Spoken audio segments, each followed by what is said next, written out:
चलो बच्चा, अभी शुरू कर रहे हैं इलास्ट्रेशन नंबर 4, जिसमें इंफॉर्मेशन कुछ इस तरह है। The average weight of group weight of grown up children living in a large society of 50 kg and its standard deviation 5 kg. If their weight follow the normal distribution, what and grown up child selected random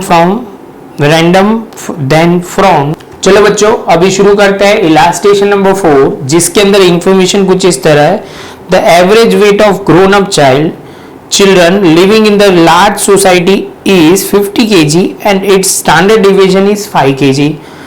If their weight follow the normal distribution and grown up child is selected at a random, then find the probability that is weight between 55 and 65 kg. First question में ऐसा बोला हुआ है। Second question में the probability that weight is between 35 kg and 45 kg।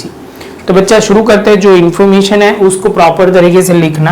तो आप बोलोगे sir यहाँ पे जो सबसे पहले है 50 kg वो जो होगा म्यू, और सिग्मा जो होगा बच्चा आप बोलोगे सर यहाँ पे है कितना है तो 5। तो जैसे ये पॉइंट कंप्लीट होता है, हमारा पहला क्वेश्चन हम फ्रेम कर देते हैं। तो आप बोलोगे between 55 less than x less than 65, और यहाँ पे आप बोलोगे सर ये लिखोगे सेकेंड वाले में कितना लिखोगे 35 less than x less than 45। तो ये जैसे ये पॉइंट होता है तो आप बोलोगे सर ये क्लियर हुआ। अभी बच्चा सम को कैलकुलेट करना शुरू करते हैं। ये जो बच्चा दिया हुआ है आप बोलोगे सर नॉर्मल डिस्ट्रीब्यूशन है। कौन सा डिस्ट्रीब्यूशन? Normal distribution. तो आप बोलोगे सर यहाँ पे जो ध्यान में रखने वाली बात ये है कि यहाँ पे नॉर्मल हमें z में कन्वर्ट करना पड़ेगा। तो आप बोलोगे सर ये तो हमें पता था नॉर्मल डिस्ट्रीब्यूशन है, तो लेकिन आपको वो कन्वर्ट करना पड़ेगा z में।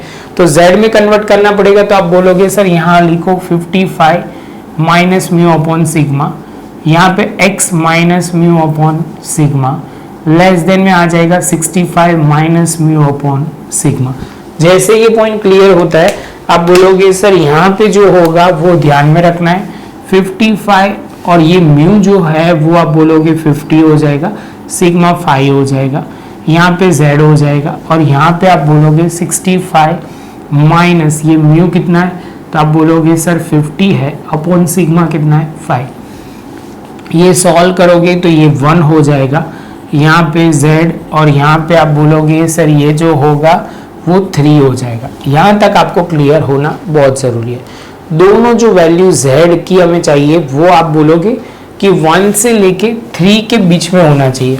तो अभी आप बोलोगे सर देखो एक हमने ड्रॉ किया जो मेन है आपका, आप बोलोगे सर यहाँ पे आपने लिखा z0, पहला जो आएगा 1 ऑब्वियसली पहले आएगा तो z1 इज इक्वल टू 1, और आगे थोड़ा जाते ही z2 इज इक्वल टू 3 आ गया। हमें ये दोनों के बीच का एरिया चाहिए। क्लियर है? तो आप बोलोगे सर इसका मतलब ये हुआ कि हमें जो ढूंढना है वो कैसे ढूंढा जाएगा। तो बच्चा हमें वो पता है यहाँ पे कि सबसे पहले z0 है, हमें पहले 3 की वैल्यू ढूंढनी है, z2 की वैल्यू, मतलब z2 इज इक्वल टू 3। तो हमें 0 से लेके 3 तक का एरिया मिल जाएगा। आप बोलोगे परफेक्ट सर। अभी आप बोलोगे सर इससे आगे हमें जाना है z0, तो यहाँ पे हमें मिला जाएगा z1 इज इक्वल टू 1। तो हमें ये एरिया आप बोलोगे सर ढूंढना है। तो जैसे ये एरिया ढूंढने के लिए आप बोलोगे सर यहाँ सिंपली हमें करना पड़ेगा z3 के एरिया में से z1 का एरिया हमें माइनस करना है। मतलब आप बोलोगे सर 3 में से एरिया 1 का माइनस करना है। लिखना शुरू करते हैं बच्चा। तो आप बोलोगे सर यहाँ पे हम लिखेंगे 0, यहाँ से 0 से लेके 3 तक, तो यहाँ लिखा जाएगा 3 तक, माइनस आप बोलोगे सर यहाँ से लिखोगे कौन सा 0 से लेके आप बोलोगे z1 तक। तो आप बोलोगे सर यहाँ से शुरू करते हैं तो 3 का एरिया हम लिखना शुरू करते हैं। तो आप बोलोगे सर 3 जो है वो कितना लिखेंगे 4987, 4987, और 1 का जो है वो 3413, 0 पॉइंट हो जाएगा। आप बोलोगे सर ये हो गया, अभी सीधा आंसर इसमें से ही लिख लेते हैं। तो 15 74, ये हमारा फाइनल प्रोबेबिलिटी का आंसर आएगा। प्रेजेंटेशन बच्चा ध्यान रखना, जरा सी भी गलती नहीं होनी चाहिए। जैसे ये पॉइंट कंप्लीट होता है तो आप बोलोगे सर ये क्लियर हुआ। अभी बात हुई बच्चा यहाँ की, ये 1 क्लियर, ये दोनों आपको समझाने के लिए किया हुआ है। बाकी ये क्लियर होता है तो भी डायरेक्ट आप कर सकते हो, लेकिन ये समझ में आया इसलिए कि हमने 0 से लेके 3 का पहले एरिया ढूंढा, उसके बाद 0 से लेके 1 का एरिया, उसमें से बड़े एरिया में से छोटा एरिया माइनस किया, तो आपको जो इतना एरिया चाहिए वो मिल जाएगा। क्लियर है बच्चा? आई होप कि आपको ये पॉइंट समझ में आया होगा। अभी हम सेकेंड पॉइंट पे शुरू करते हैं। तो सेकेंड पॉइंट में बच्चा दिया हुआ है, आप बोलोगे सर यहाँ पे लिखोगे x की जगह आप बोलोगे sir 35 minus mu upon sigma. यहाँ पे आप बोलोगे less than equal to x minus mu upon sigma.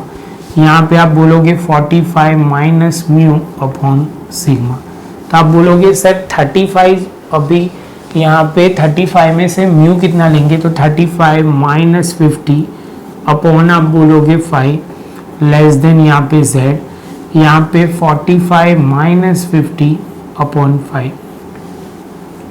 ये सॉल्व करोगे तो यहाँ पे होगा कितना बच्चा 15, तो -3, और यहाँ पे z सॉल्व करोगे तो -1।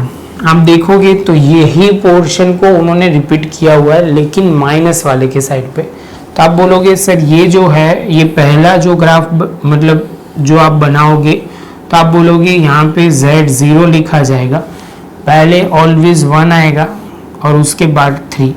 तो यहाँ पे हम लिखेंगे z1 इज इक्वल टू पहले -1, z2 इज इक्वल टू -3।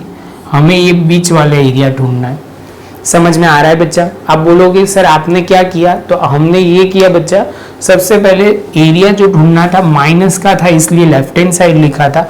यहाँ पॉजिटिव था, ये एरिया पॉजिटिव एरिया था, मतलब यहाँ पे जो था वो प्लस वाली फिगर थी, इसलिए हमने राइट हैंड साइड लिखा था। जैसे ये पॉइंट कंप्लीट होता है तो बच्चा आप बोलोगे सर यहाँ से जो होगा ये पहला पॉइंट, तो आप बोलोगे सर z0, तो आप बोलोगे z0 लिख दो सर, और सबसे पहले 3 तक की वैल्यू ढूंढ लो। z2 इज इक्वल टू 3 की वैल्यू ढूंढ लेंगे 0 से लेके 3 तक, और उसमें से आप बोलोगे सर आपको जो एरिया ढूंढना है वो आप बोलोगे z0, यहाँ पे पहले z1 जो है वो माइनस कर दोगे। तो आप बोलोगे सर ये चालू करते हैं। फर्स्ट ऑफ ऑल तो आप लिखना शुरू करोगे, यहाँ -3 less than equal to z less than equal to 0 minus आप बोलोगे सर 0, आप बोलोगे -1 less than equal to z less than equal to 0। आप बोलोगे सर माइनस में तो कभी वैल्यू मिलेगी नहीं, तो आप बोलोगे सर इसमें क्या करना पड़ेगा, तो हमें सेमेस्ट्रिक करके लिखना पड़ेगा, और यहाँ पे 3z और +3 हो जाएगा, माइनस यहाँ पे हो जाएगा z1 हो जाएगा। जैसे ये स्टेप हो जाएगा तो ये फिगर तो दोनों सेम ही आने वाली है, हो जाएगा 1574। 3 की वैल्यू देखेंगे, 1 की वैल्यू जो सेम ही आएगी, क्योंकि प्लस में हो या माइनस में वैल्यू तो सेम ही आएगी। बच्चा स्टेप सम कैसे सॉल्व किया जाता है वो ध्यान रखना है।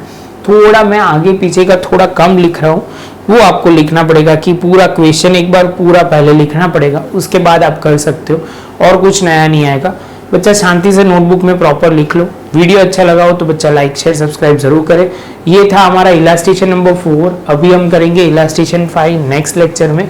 हम स्टेप बाय स्टेप सारे पॉइंट कवर करेंगे, बस आप नोटबुक में प्रॉपर लिखते जाओ, जिसलिए आपको क्लियर होता जाएगा। मिलते हैं बच्चा नेक्स्ट लेक्चर में नए एक वीडियो के साथ।